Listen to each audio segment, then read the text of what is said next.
A huge group of protesters took to the streets in Baltimore on Monday. They were protesting the death of George Floyd and other people who've died in police custody, including here in Baltimore, Freddie Gray, Tyrone West, and others. The situation began to escalate later into the evening after most of the protesters had gone home. Baltimore police say they did have a few arrests. WMAR 2 News' Megan Knight is live near City Hall this morning. Megan, what is it like out there right now? Well, actually, it is pretty quiet, a stark contrast from just about 12 hours ago when this courtyard behind me was filled with people who were coming out to protest yesterday. There are a couple of police officers around City Hall, and there's some barricades still set up by the front of the building, but I got to say, it's actually fewer officers and barricades out than what we saw this time yesterday. So a very calm, quiet scene here right now. Now, it was kind of a different case just a few hours ago, late night into the overnight hours. Things started to escalate just a little bit. Now, Baltimore's not under a curfew like D.C. is, so no one was out violating the curfew per se, but, the National Guard did get called in to assist Baltimore City Police with resources and personnel.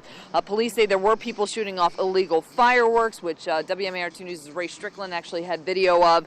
There were reports of people throwing things at other protesters and police. Baltimore City Police saying they did make a couple of arrests, not specifically saying what per se, but that they have made a couple of arrests overnight into the early morning. Now, it was just a few people, we should mention, who were causing the problems. By and large, the protests yesterday were very calm and very peaceful. There was a youth rally that happened in the afternoon, and then there were a few other protests that started. There was one that started at the Douglas homes, another one that started here at City Hall, and demonstrators walking downtown onto the JFX, holding their signs bearing the names of African Americans who have been victims of police brutality and other acts of violence. And those we spoke to say they really all have the same message, and they definitely don't want those causing problems to detract from that message, which is they want things to change, and they want them to change now.